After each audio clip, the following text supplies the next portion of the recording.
evening. Well, as it goes, uh, Hmm. May Facebook pa naman. meron pa. May Of Facebook course, pa naman.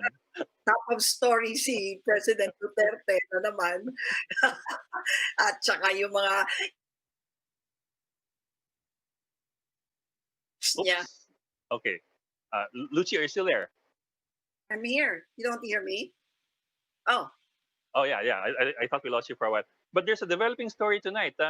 The president is supposed to be meeting tonight, right now, in fact, with Alan Peter Cayetano's camp yes. and the PDP Laban. I didn't want to say the camp of Lord Alan Velasco because it doesn't seem like the PDP Laban is all that united behind him anyway. Yeah, yes. Well, actually, akala ko nga daytime sila magmi-meet eh. So I was waiting for it in the news all day. Pero No. wala eh. No.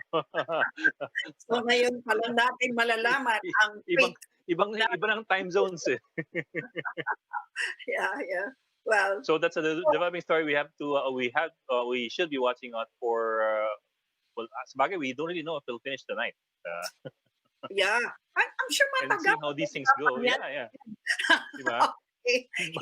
Hindi yan makukuha sa pwede na, game na. Sige na. Hindi kaya sa santong paspasan. Yeah. Well, So that should be interesting. We should know by tomorrow. Sana naman na wala magsabi bukas na hindi, it was an executive meeting, walang pwedeng pag-usapan.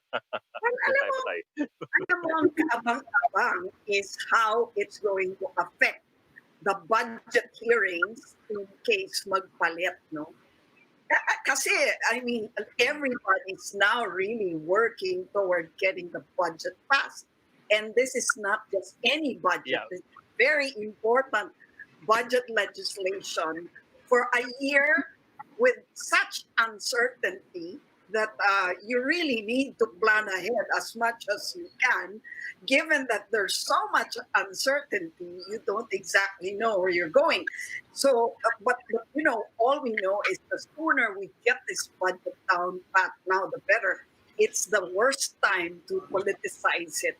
But, well, as it happens, that's where it seems to be. Joining us na is Ana Marie Paminton of the Philippine Star from the port area in Manila, and Robbie Lampay reporting from Quezon City.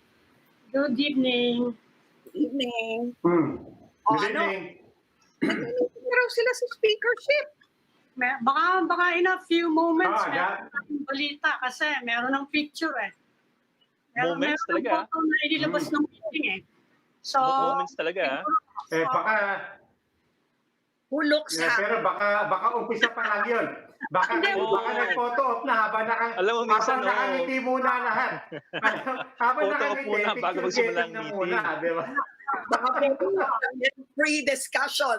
Diba? Gawain sa Malacanang yan eh. Magpo-photo po na lahat bago may palabasin.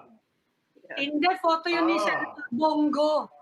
Kaya ibig sabihin na libre na makapagpadala siya ng photo. Kaya baka may break. Pwede rin yun. Pwede rin. May special license naman siya eh. Oo nga. So, iniintay pa rin natin yan. Yep, something to watch out for. Anyway, I suppose we should bring in our guest kasi I understand our guest has been available already since kanina pa. Joining us tonight is Department of Tourism Secretary Bernadette Romulo PUYAT. Madam Secretary, thank you for joining us tonight. Hi, good evening. Hi, good evening. Talagang hindi pa ba kayo nagsasawa sa akin? Matagal-tagal na nga po kayo nag-guest, hindi ka nag-guest eh.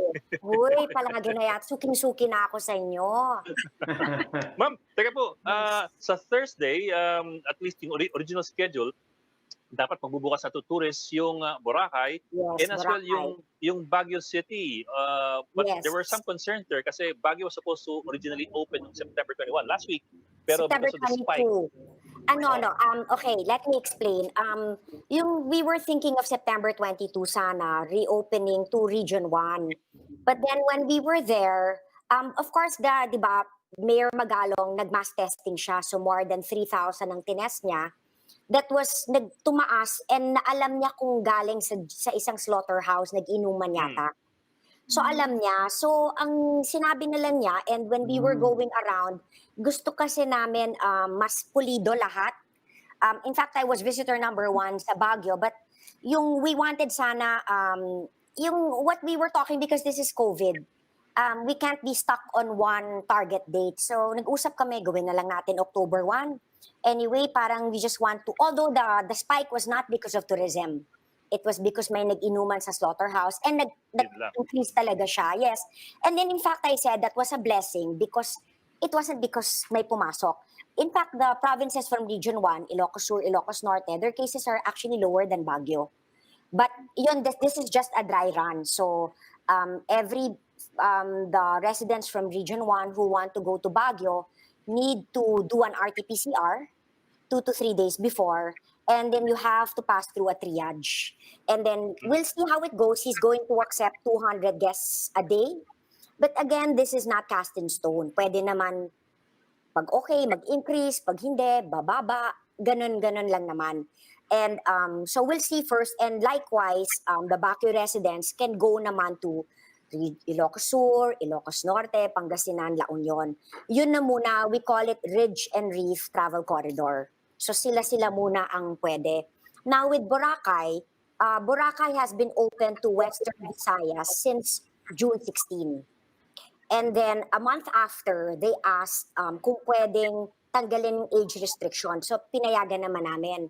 So, and then recently they asked na kung pwede they be open to all, including from GCQ areas. So pumayag naman as long as negative RT-PCR 48 hours before 48 hours before departure. Ganun muna. We were sana looking at the antigen test, but then WHO came out and said that not enough studies regarding antigen. So ang gagawin namin, ipapilot test namin ang antigen in Baguio. So lahat ng papasok will both take the RT-PCR and antigen just to see kung pareho yung results. So yun na muna.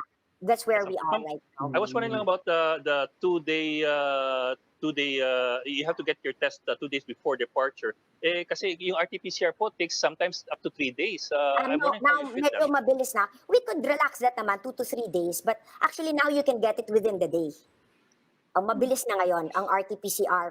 But then of course, I was pushing for antigen because you get the results in 15 minutes. 30 minutes, yeah.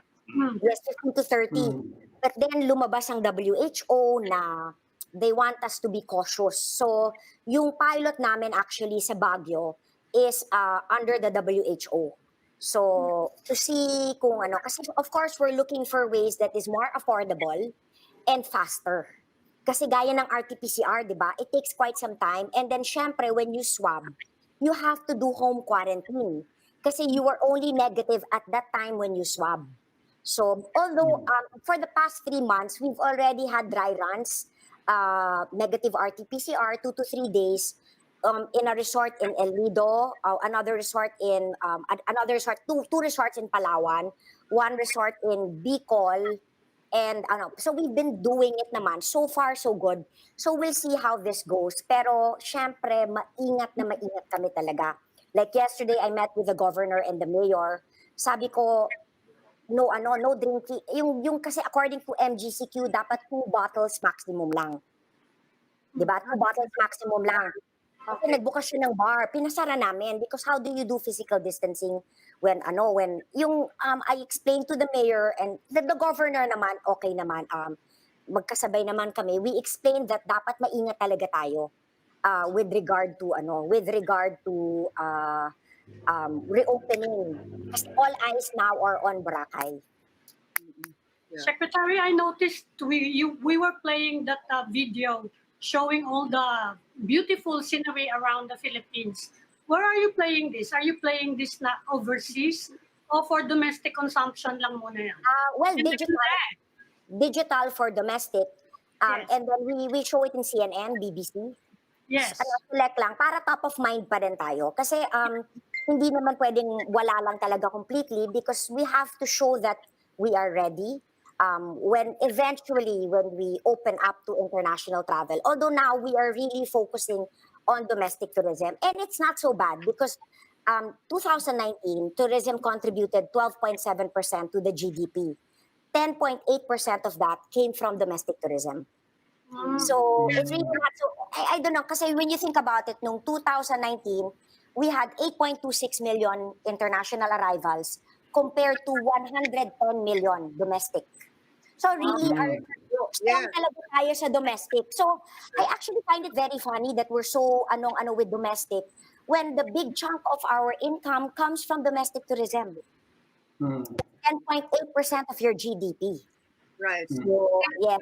But, Yeah. In the budget hearings, you actually proposed a lower budget than last year's budget for tourism. Why no, is that? actually, we didn't propose. Yeah. We didn't propose. That was what was given to us by the DBM as a budget ceiling. I think. So how do you feel about that? That there was Okay lang naman because we have this so much fund and yun lang ang budget ceiling. It was decreased by 70 million, I think. Not naman that big. So we will make do with what we have. Kasi syempre when you increase our budget, mababawas naman ang ibang department. So maybe the DBM sees it as whole, maybe DOH needs it more, or maybe DepEd needs it more. So hindi naman napakalaki naman ang nabawas. So we will make do. But ma'am, I'm sure you're doing market research and we understand what you're saying. Kahit ano mangyari, maganda top of mind tayo. We're still reminding people that you have options. But I'm just wondering what you have found in terms of insights on how are people feeling right now? Are they excited? Are they still afraid? What are their biggest concerns right now? We had a travel survey made by the AIM, Asian Institute of Management, and 77% still want to travel domestically in the absence of a proven vaccine. 77%. 96% ang hinahanap nila, health and safety protocols. So that's what we're doing in each and every destination. Kahit na ayaw pang magbukas ng LGU, we're making sure that each hotel, whether bukas lang sila sa kanilang city, municipality, or province, we are making sure that each and every accommodation establishment pumapasa sa health and safety protocols. Gaya ng sa Boracay, though they opted to open only to Western Visayas last June, we were still continuing, checking each and every hotel. So as of today, we have 200 hotel or resorts that have health and safety protocols in place. That's about more than 4,000 rooms. So yun pumasa sa standards. And our standards are according to world standards and WHO. So ngayon may health component na. So we're pretty so we're all set in terms of the DOT establishments. But of course, we keep reminding the tourists kasi na-excite lahat. In fact, I was in Baguio, the buzz was Baguio, and then that afternoon when I said Boracay na, nakalimutan na, biglang naging Boracay na. Everybody, kasi Boracay is really our crown jewel rin naman. So what we're doing yun na nga, step by step natin. I was meeting with the governor yesterday and the mayor. When of course, you have to have an RT-PCR 48 hours before you travel. And then dapat DOT accredited. Although in place naman yon because when we reopen Boracay, gano'n naman talaga. You cannot open without DOT accreditation. And then you are given a QR code. So that QR code is your code in Boracay. Yun ang wherever you go, that's where you swipe every establishment you go to. Tapos yun will serve as contact tracing. Before the pandemic, you were telling us about local government officials who were not cooperating with your efforts to promote tourism, to clean up places. Kumusta naman ngayon? It's not a problem now because they've seen, dati ayaw nila ng carrying capacity. Now, everybody understands the importance of carrying capacity because now of COVID. Kailangan may physical distancing. And then now, I guess I'm just like a half, I have to be half full person na. The only good thing probably about COVID is like the environment it's never been so beautiful. I was in Bohol, Panglao, Bohol. Ang ganda-ganda because no beach. No pollution, no nakarest yung and then Boracay, I was there last June. Sabi nga ng governor, may mga sea creatures na nakita daw niya last nung bata pa siya. Ngayon lumalabas na. So, I mean, these are the things. And of course, because of, I've always wanted to go contactless and digital. Kasi I've always believed that that was the way to go for tourism. And that was the way para yung less, yung, kasi pag may face-to-face, di ba, bumabagal. So now, because of COVID, everything now has to be digital and contactless. So in fact, today, we launched our DOT accreditation online. So everything now will be online and once lang ang face-to-face. So that will be very good at anti-red tape and ease of doing business. So these are the things now. We'll just look at it that And way. the job. So if you had 2 million foreign visitors last year, what do you expect naman in 2021 instead of in terms of international? I wish I could tell you. But you will see nobody is giving any predictions. For example, this year, Bali wanted to open up for international tourists and then biglang hindi na. Domestic tourism na lang. I don't think you can point out any country that will give any prediction because the virus, it changes every single day. So even if you ask me my forecast for 2021, that's quite hard because it's so fluid. Everything is so fluid. But then but yung swerte lang ng Pilipinas is the big click. In other countries talaga, yung kanilang income from tourism is from international tourists. Tayo, it's freely from domestic tourism naman. So kahit pa paano, basta mag-travel, okay lang tayo. Yeah. But ma'am, of course, we want all the success, not just for the tourism sector, but for the whole country. But let's talk, I mean, if you don't mind, worst case scenarios. Meron po ba tayong fail-safe mechanism? Is there anything that would trigger a reconsideration of the domestic tourism push? Always na lang. Actually, my problem now is the tourist destinations are hesitant to open up. Some tourist destinations have even told me that they're waiting for a vaccine. And then at the same time, yung mga stakeholders doon, umiiyak naman sa akin dahil wala silang trabaho. So that's my problem now, how to balance the economy and health and safety being the priority. Last year, noong 2019, tourism employed 5.7 million people. In our study now, 4.8 million have been affected, either nawala ng trabaho or naging underemployed. So ganyan kalaki yung tama sa tourism industry. So yun na lang health and safety protocols, isa-isa, and then yun na nga, with Baguio, kami yung nagbigay ng kanilang digital online platform. Kami yung and then so far it's been parang maayos naman, and we plan to replicate this in all tourist destinations. So bago ka pumunta doon, dapat online yung registration mo. And so we're looking now at best practices. So now we will have Baguio and then Boracay also. But yes. Pagsundutin ko lang yan, if you don't mind. Batanes just reported their first case today, and just because of that one case, Batanes said, we want to be under ECQ. Pagdating po sa Boracay, again, we're wishing Boracay all the best. We're all looking at Boracay. Ang laking nakasalalay ngayon sa Boracay. Correct. But in case there's one case or two cases, I mean, at what point does Boracay itself feel that, teka muna, we may have rushed this a bit? Oo. For example, in Batanes, actually, they were never open to tourists, even without cases. So the governor already told us she didn't want to open up even to domestic tourism for this year. Now, with Boracay, pinag-usapan na namin with governor. Let's say, now kasi zero ang cases sa Boracay. So let's say, mangyayari yan. What if magkaroon ng positive?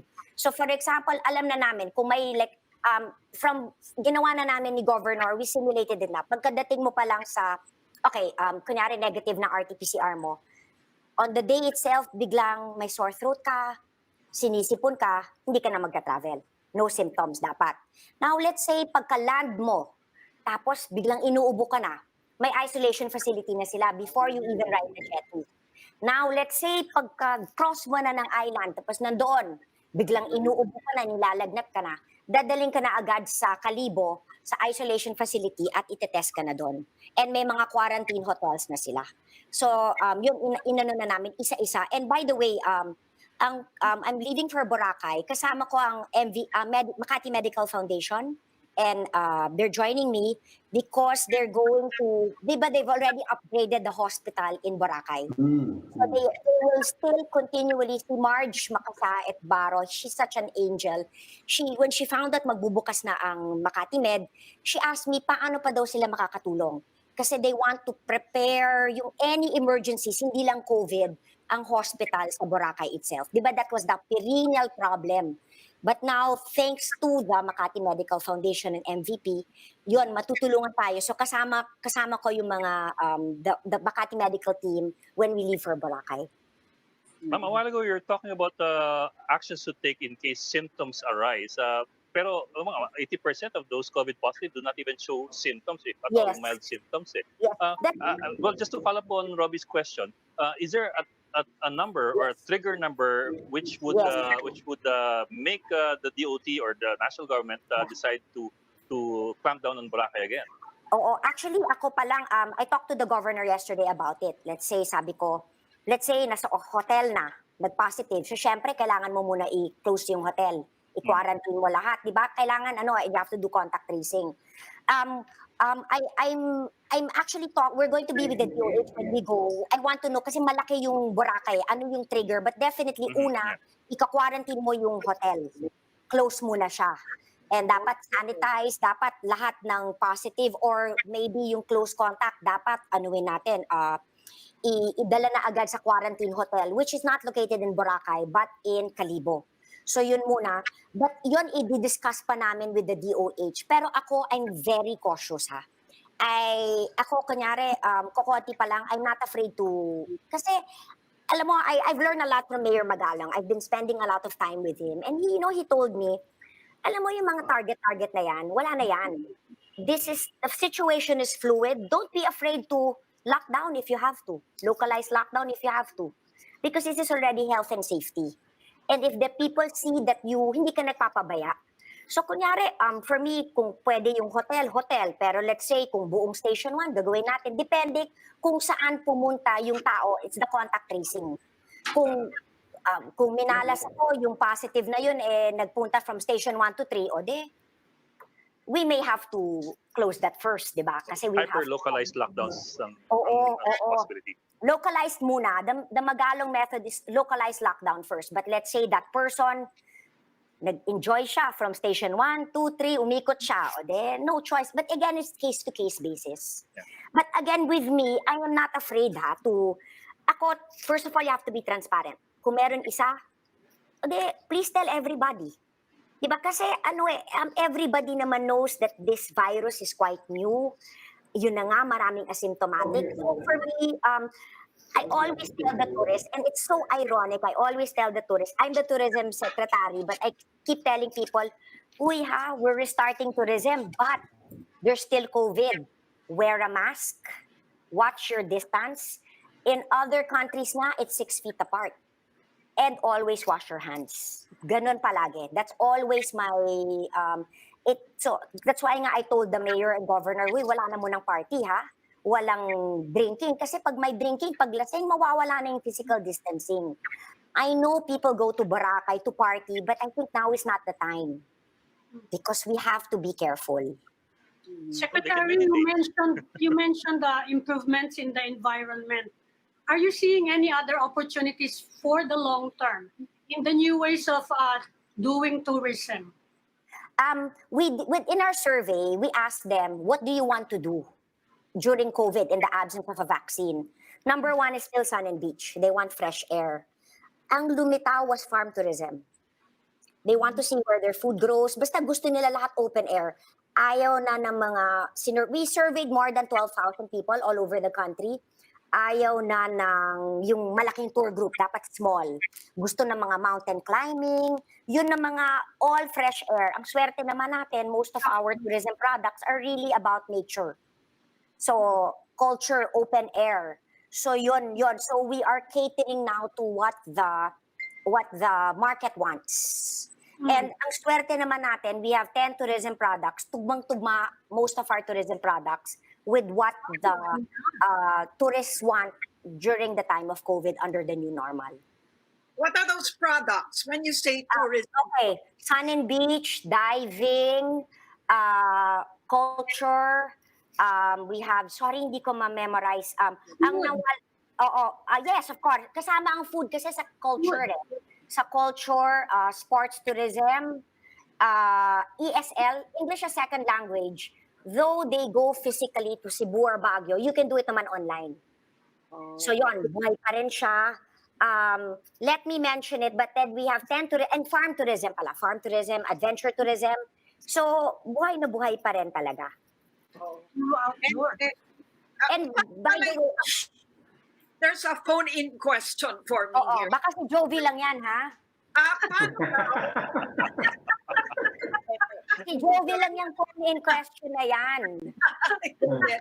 Hindi, kunyari daw, those who have relatives in a tourist destination and they don't want to have to check in, paano yung mga ganun? Can they stay with their families? It depends on relatives. May testing pa rin. Everybody coming from the outside has to test. Ang hindi lang kailangan mag-test, kunyari you're from Aklan, no need to test kasi you're within the province. Okay. Like in Baguio, within Benguet, no test yan. Pero kung galing ibang province, lahat yan mag-test. RT-PCR.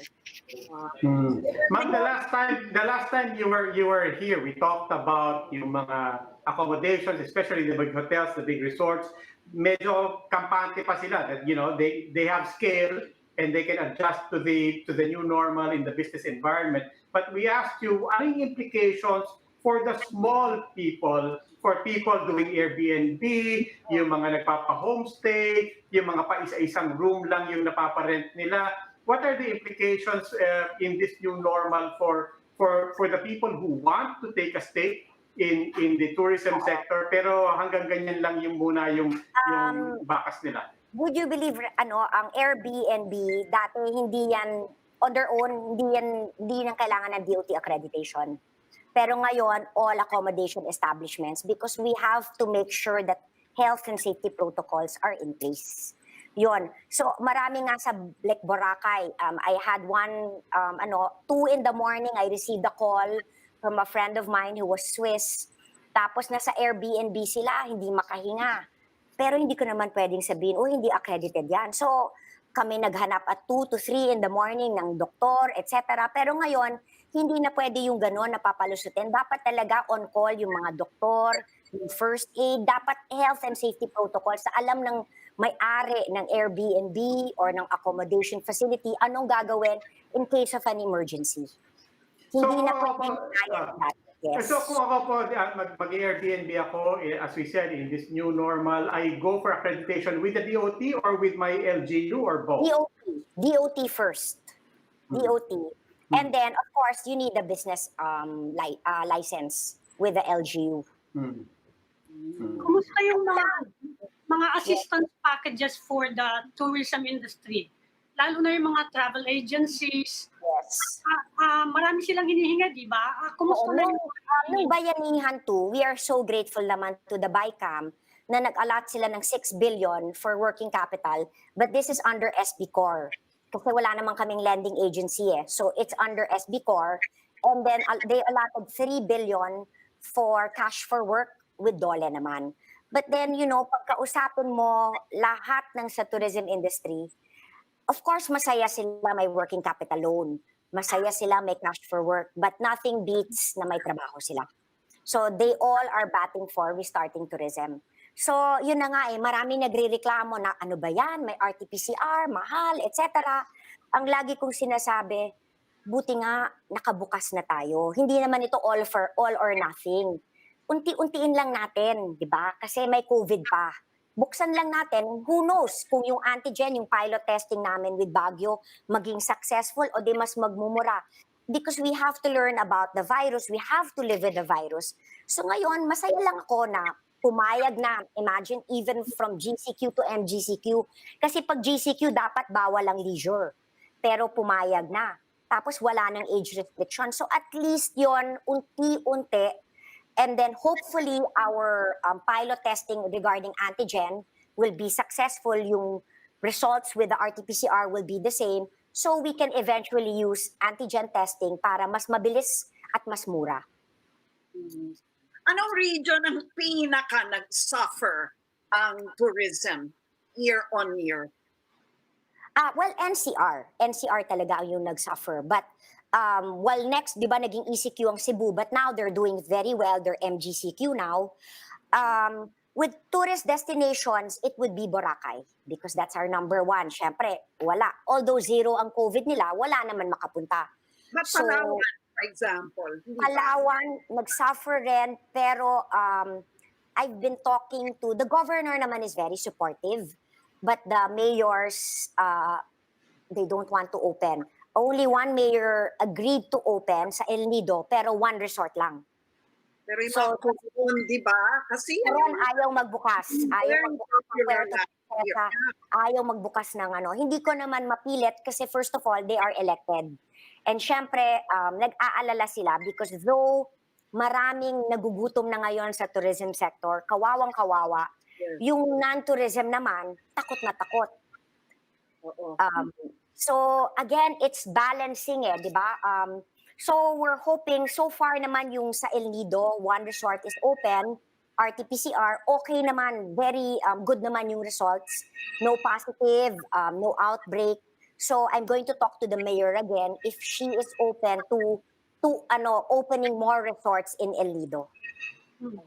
So, Ma'am, yung sa Boracay kasi pinapayagan yung anybody from GCQ areas, including Metro Manila, can go to Boracay.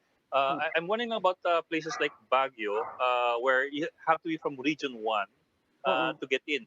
When are they going to, I mean, who makes those decisions? Are these LGU decisions LGU in its decision. entirety? Wala LGU. doon ng national government. No, we can only give, we can only say, pag MGCQ, pwede ng tourism. Like Baguio has been under a modified GCQ since June 1. But they only are allowing tourism October 1.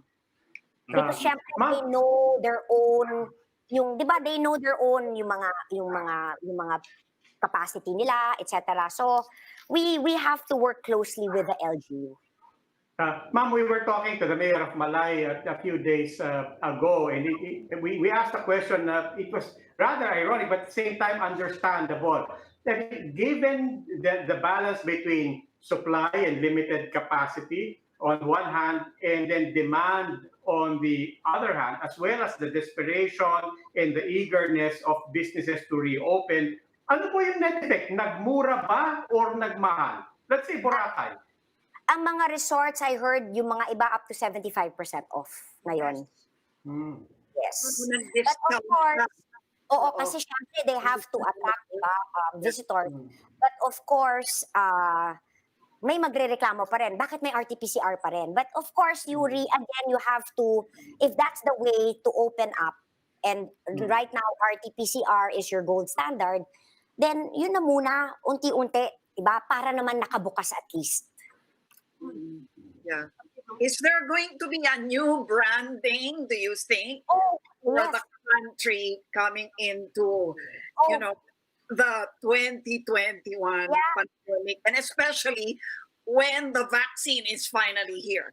Actually, now it's all about health and safety protocols. Ang pinagayabang namin talaga ngayon is we are ready and health and safety protocols are in place. Kasi based on the survey, di ba dati, you wanna go to a tourist spot kasi ang ganda-ganda ng resort, ang ganda-ganda ng sunset, ang ganda-ganda ng beach.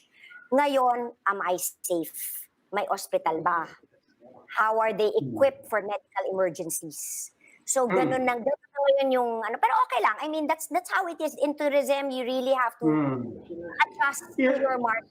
Diba? Yes, but ma'am, does the market survey give us an idea of what our baseline is right now? In other words, given the number of COVID cases here relative to the other countries, ano yung baseline perception ng mga tourists, international tourists, especially sa Pilipinas right now when it comes to safe ba ako magpunta dyan? Ano mo, ang swerte ng Pilipinas, we have 7,641 islands and 12 international airports. We just had a MICE event, Meetings, Incentives, Convention Exhibit in Panglao. We had more than 100 people from NCR fly to Panglao. And we held the FITEX, that's the largest government trade event. Our locals went to NCR. Our locals from NCR went to Panglao. And of course, it was a hybrid edition, first in the country. A hybrid edition where we had, syempre, all the buyers, it was virtual, but all the locals were there after the buying and selling. Ang dunok dito ako nagulat. Lahat ng buyers gusto pa rin pumunta sa Pilipinas when travel restrictions are lifted. Now, balik tayo sa 7,641 islands. For example, Panglao is ready to accept international tourists. You have an international airport. Pwede naman dumiretso doon, hindi naman kailangan dumaan sa NAIA. Even Boracay has an international airport. So does Iloilo, Davao, all Cebu. They all have international airports. It's just that kung ready mag-accept. But of course, like for example, alam ko sa Boracay, nagpaplano na sila ng international. Ang sinasabi ko naman, hinay-hinay muna tayo, testing muna natin itong domestic. Di ba? Slow but sure lang tayo. Yeah. Last question. How does your survey or your projections for domestic tourism square with the SWS survey today saying that essentially 9 out of 10 Filipinos are afraid of COVID, that they might catch COVID? How do you get around that, no? Yun na nga, kaya nga nagulat ako, 77% still want to travel in the absence of a vaccine. Yeah, pero it's more of, I think, the fresh air, probably. They want to, but ito yung sinabi rin ng survey. Like from NCR, they want to go by land. So that's why when we said that Baguio was opening, akala nila pwede na from NCR. I had to tell people, hindi muna. Kasi yun ang summer capital natin. Di ba, when it comes to domestic tourism, when it NCR, punta natin is Baguio. Or yung mga millennials, or my daughter calls herself a zillennial, they go to La Union, El Union. Yan, mga by land. Ang gusto muna nila is by land. Una, within the municipality, within the city, or within the island. So, they could go by Ilocos Norte, Ilocos Sur. So, yun, piniprepare na rin namin. And then, yung mga iba naman, but you'd be so surprised marami ngayon, walang tigil. People I don't know, they wanna go to Boracay. Nagre-reklamo, bakit kailangan daw ng RT-PCR pa? So, yun, we'll see. Pero yun na nga, the survey shows that takot nga sa COVID, pero they wanna travel by land. Diba, magkaka-staycation nga kami, dapat October 1. Excited naman lahat. Pero we're still, yung guidelines just came out today. Ang pinag-agreean is, ang staycation dapat hindi halo sa quarantine facility. Kasi most of our hotels are quarantine facilities. Hinihingi ng mga hotel kung pwedeng mix. Pero, syempre, sabi naman ng mga health experts natin, hindi naman pwedeng one floor quarantine, one floor staycation. Right. Kailangan pure staycation. So, yun. Unti-unti, pero yung staycation, gusto na rin ng mga iba, makaalis lang ng bahay. Right. It's I guess the travel, no? People still want to travel. I think it's just if they feel that they are safe. Tugma naman yan sa SWS. They're scared of COVID. That's why they are looking at 96% are looking for health and safety protocols in the destination. So if they feel they are safe, they will go. Actually, ma'am, may ginamang mag-travel na takot eh. Mas maganda nga yun eh. Diba? Pero that's a safer way of doing it. Ang dapat, hindi lang takot ka, pero dapat isipin mo nga may COVID ka kasi baka naman you become lax. You don't wear your mask anymore. Like, honestly, when I was in Baguio, that is your new normal. People were eating out. It was so normal. In Burnham Park, people were walking. But then everybody was wearing a mask. Yun na yung new normal mo. That's why nga when we are, the IATF is going to make their new normal guidelines. Sabi ko, umakyat kayo ng Baguio. Yan na ang new normal ninyo. You can you can exist, you can go out of the house. Precaution lang. Dapat nga, tama ka Ed, dapat takot. Okay. Ma'am, maraming salamat for joining us tonight. Always a pleasure to have you with us, Tourism Secretary Bernadette Romulo Thank you. Puyat. Thank you po. Maraming And, salamat po. Thank and we you. hope to be able to visit Boracay. Sana. Have Okay. fun kahit takot. Yan ang Okay. Okay, we'll just pause for a break, so please stay with us.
Welcome back to the Chiefs. We're now in the final stage of our conversation. And now we'd like to welcome Department of Education Undersecretary Diosdado San Antonio. USEC San Antonio, good evening po and welcome to the Chiefs. Good evening po. Greetings, sir. Yes. Hello. USEC, in a few days, mag-uumpisa na sa public school finally. Siguro wala nang postponement, ano? October 5, tuloy na. But are you seeing any potential problems pa rin at this point? Kumusta po yung preparations natin? Kami po, we have just met with our regional directors last Sunday, and we were assured that the preparations are on track. Of course, we have like more than 47,000 schools, and personally, I feel that we cannot really assure that 47,000 schools will not have like challenges. So we hope that the challenges would not be as grave as our fears. Magkakaroon pa ba ng dry run before Monday? Kasi magkakaroon daw eh.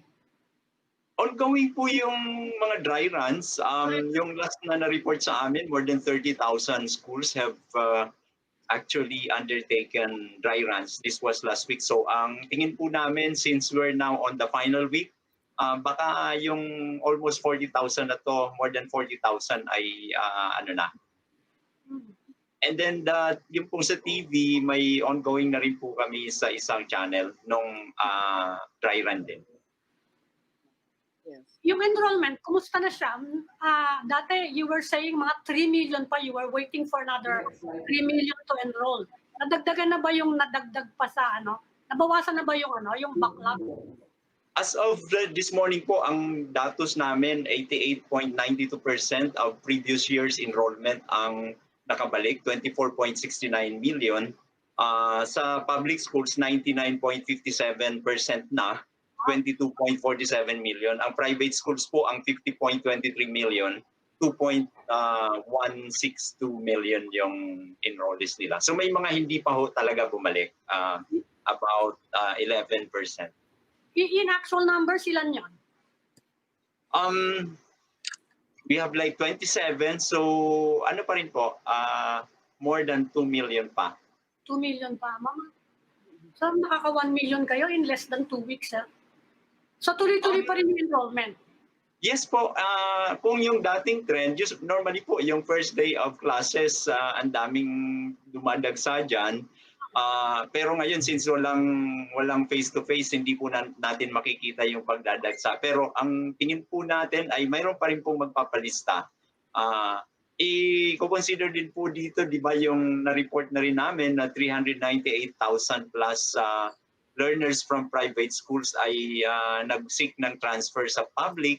But as after September po, nung nagbukas na yung private school at unti-unti na rin nagbukas yung ekonomiya, parang yung trend of the transfer, yung migration, natigil na. Parang nag-stabilize na po yung datos. Yusek, Okay, kamusta sir. pala yung mga materials natin? Kasi yung 6 days to go. Sorry. Well, Yusek, kamusta po materials natin? Kasi you have only 6 days to go before opening eh. How are the modules going?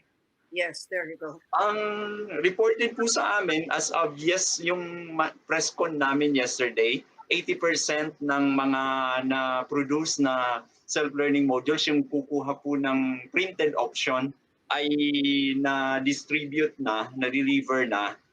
So may mga about 20% pa ho na inaasahan tayo between yesterday hanggang po sa Lunes. Ang expectation po natin, even before Monday, ang significant number ng ating mga schools ay nakapag-distribute na po itong mga self-learning modules. That's good to hear, sir. Kasi earlier we heard na kinat ng DBM yung proposed budget ng DepEd for the modules by around half. So how are we there? We're okay naman as far as the number of modules. But this is only for the first quarter, di ba? First quarter po, ang may option naman po, although generally po sa first quarter, 1:1 yung ini-ready ng mga regional offices. Pero po yung mga quarters 3 and 4 and even 2 ay ine-explore na rin po namin na magpa-rotate yung rotational use of modules. May issue po ito sa risk, pero clarify naman po namin sa aming mga field offices yung pangangailangan na ma-disinfect bago ipagamit sa susunod na nagagamit. So kung mag-1 is to 2 po kami, marireduce namin yung requirement ng kalahati. The other thing that we are hoping na mangyayari po, kasi ongoing din yung mga donations ng mga gadgets like tablets, ay baka po yung mga susunod na quarters mabawas na rin yung ngayon na pinaghandaan namin 59% of the learners who indicated they would want to do printed self-learning modules ay baka rin po eventually ay mabawas din. Okay. May plano ninyo na wag na lang mag-periodical exam? If so, paano nyo ma-assess ang performance ng mga bata?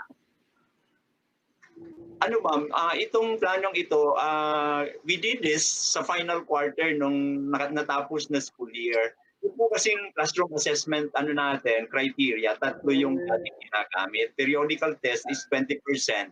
Tapos po yung written outputs and performance tasks. Iba-iba po yung weight noon depending on the learning area. So nagre-range po sa 30, 40, 60 or ano po. Basta po may mga 50-50 siya or 40-40-20 dati. Ngayon po yung weight ng periodical exam didistribute natin dito sa dalawang natirang criteria ng classroom assessment. So we refer to the written outputs, yung pong mga exercises nila at mga kung possible yung quizzes. Tapos po yung mga sinulat, mga reflection papers. Tapos po yung performance task. Usually, put together po nila ito into a learning portfolio. Inaasahan din po natin na ang mga teachers, whether using the phone calls or text messages or kung possible na mga neighbors lang naman nila yung mga bata, marami po mga ganitong situations in rural areas, magkaroon din ng conversation on the lessons that were covered para po matansya at makita kung yung mga nalagay sa learning portfolio ay talagang ginawa ng bata at the same time naunawaan yung mga aralin na pinag-usapan sa quarter na yun.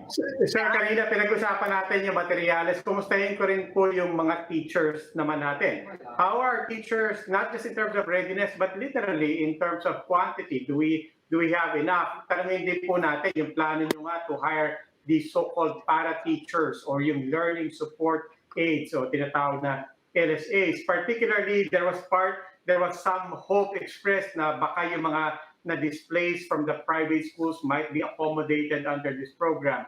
Kamusta po yung kalalagayan natin pagdating sa mga teachers naman? Yung maglalabas po ng official policy kasi nasa ano pa, pina-finalize pa po yung policy but ongoing na po yung mga initiatives kasi dati na po na-share ko na the operationalization and contextualization of the learning continuity plan has been given to the schools and the division offices. So yung pong mga coordination pagdating dito sa LSAs na ito ay sa school na rin. May mga namomonitor po kami na nakipag-ugnayan sila sa local governments or other concerned parties. May mga LSAs po yata na may sponsor din ng program ng DOLE sa TUPAD. And so iba-iba po yung magiging anyo ng financing nito at ang yung manifestation of interest ay direkta na po sa mga schools. At ang pag-decide po kung magkakaroon sila ng ganitong pangangailangan ay isang-ayon din sa survey nila sa kanilang mga magulang at mga learners. Kasi nga po, this is supposed to be for learners whose parents are saying they are not capable of extending support to their own children or they have work to do, so they need someone to do it on their behalf. Yusek, how true are the stories about teachers having to print their own modules for teaching and them having to spend thousands of pesos just for the printing, not to mention the purchase of bond paper? Congressman Marcoleta actually raised this in one of the budget hearings, and even now we're receiving similar complaints. Pwede ba natin maliwanagan, ano po ba yung issue na yan? Totoo ba yan na sila raw ang magpiprint ng module, sila ang bibili ng bond paper? Kasi nga po na empower yung mga schools and division offices to decide on their scheme of reproducing. Pero ang guidelines naman po namin very clear na may fund na binigay ang DepEd, dinownload po sa mga field units natin. At totoo na may mga issues din po sa mga donations.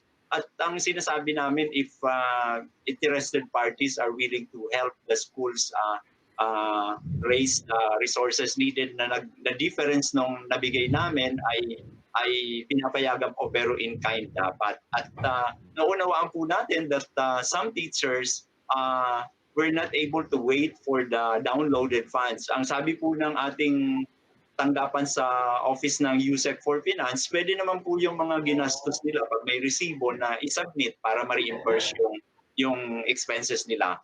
Pagdating po dun sa effort, ang pagkakaunawa ko po, those that are willing or that would wish to volunteer to be part of the team that reproduces and distributes even the self-learning modules will be allowed. Pero kung yung pong pinipilit sila, wala naman pong instruction on yung central office at hindi naman po ganyan yung inaasahan natin. Pero yun na nga po, we understand there are certain schools na sinasabi nga na pinipilit yung mga teacher na sila mismo ang mag-produce ng resources to be able to self-learning. For the record, they should supply it. For the record, the school should be able to supply it. Yes, ma'am. Yes, ma'am. That's the instruction we had. May inilabas pong DepEd order on how it has to be done. Initially po, yun yung natin. At pag may nagre-report din pong ganyan, ay verify natin. At so far, naman nga po, ang sabi ng mga namin, school officials ay yung mga naging bahagi ng kanilang teams that reproduced are those that came as volunteers or nagpakita ng kanilang commitment and professionalism as fellow teachers in the Department of Education.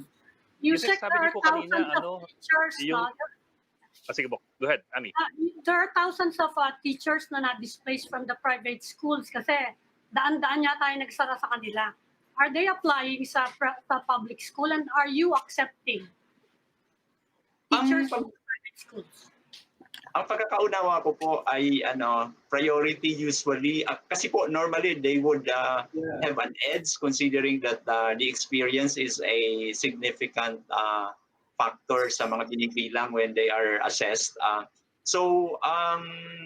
Yes po, ang hiring naman po is ongoing, so they would be considered.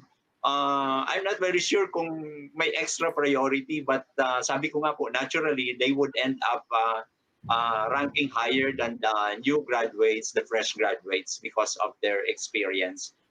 Totoo po yun, more than 800 ang na-monitor natin na nag-notify sa DepEd that they will suspend operation for this coming school year. And most of these are small elementary schools in the regions of Calabarzon, NCR, and Region 3. Yusek, nabanggit nyo kanina na yung first quarter, more or less, wala na kayong problema sa modules. You're already at past 80%. Pero I think you also mentioned na yung second and third and fourth quarter, you're looking at the rotation of the modules. Ilang, ano pong ratio titingnan yung rotation ng modules? Ilang percent, ano ratio ng students to the modules? Ang pinaka na po, yung maximum ay 4, but ang naririnig ko 2 is the choice of many, and sa tingin po namin yung resources namin will allow the 1:2 rotation of the self-learning modules, the printed ones. Wala akong risk yan, hindi significant ng risks. Ang ibig sabihin po, if we will allow 2 learners to use to share modules, this would mean that instead of for example, weekly module for the 8 learning areas, ang mangyayari po, 2 modules ang ibibigay sa isang estudyante, 4 lang yung learning area na aaralin niya for the next 2 weeks. Tapos po after 2 weeks, saka magpapalitan ng mga self-learning modules.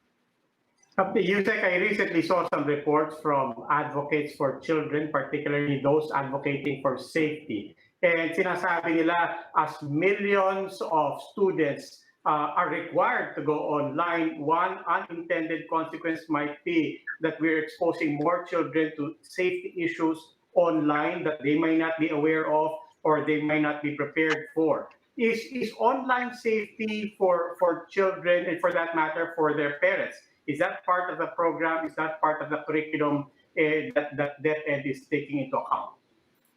Our office po of the USAID for Legal Affairs has partnered with the UNICEF and other non-government organizations. I understand Save the Children in designing a series of webinars and capacity building activities for our fellow teachers and parents to orient them on how to ensure that the children are protected even as we do the different distance learning delivery modalities. So I think they were provided the inputs, like the basic information on how to extend support to ensure that the kids will be somehow protected from all sorts of harm. Okay. Undersecretary Diosdado San Antonio ng DepEd, sir, maraming salamat po for joining us tonight. Maraming salamat, sir. Thank you po. Thank you very much po. Good night. Thank you, sir. Okay, breaking news, Okay, breaking news. Yeah. Sa inyo, in a few Nagkasundo na moments, sila. meron na. Over 14 daw. Nakakagulat ng resulta. Hindi ba? Wala nang nagawa yung super majority at yung super minority. Yung super At majority yung, naman. yung super manifesto hindi umubra. So gentlemen, Kaya sa kabila. Super majority na sa kabila. And yeah. In the name of God So teka muna, linawin ko lang, gentleman's agreement ang nanaig. Gentlemen, November 14, ang petsang uupo si Congressman Lord Alan Velasco bilang speaker. Kagaya na sinabi mo kanina kay Lucy, no? I mean, even setting all the politics aside, the real implications here is you have a budget to pass. And then on top of that, lahat ng pinagsasabi ng supermajority kay Lord Alan Velasco this past week, I mean, it's gonna be a very awkward start to his term. Ang sarap ng magiging behavior or actuation nila toward the speaker whom they, essentially set aside. Distancing din sila sa mga signature nila. Political distancing ang tawag doon. I expect we will start seeing a recalibration of the messaging starting tomorrow. Okay. Pero, teka, nagkalinawan ba kung anong taon ng October 14th? Kaya na. Tapos lang yung budget. Okay. Okay, it's time to say goodbye. Okay. Okay. That will be all for this Tuesday edition of the Chiefs. We hope what was discussed here will keep the conversation going. I'm at Miguel News. I'm Ami Pamintuan of the Philippine Star. I'm Lucy Cruz Valdez of News 5. I'm Robbie Alampay. We are One News.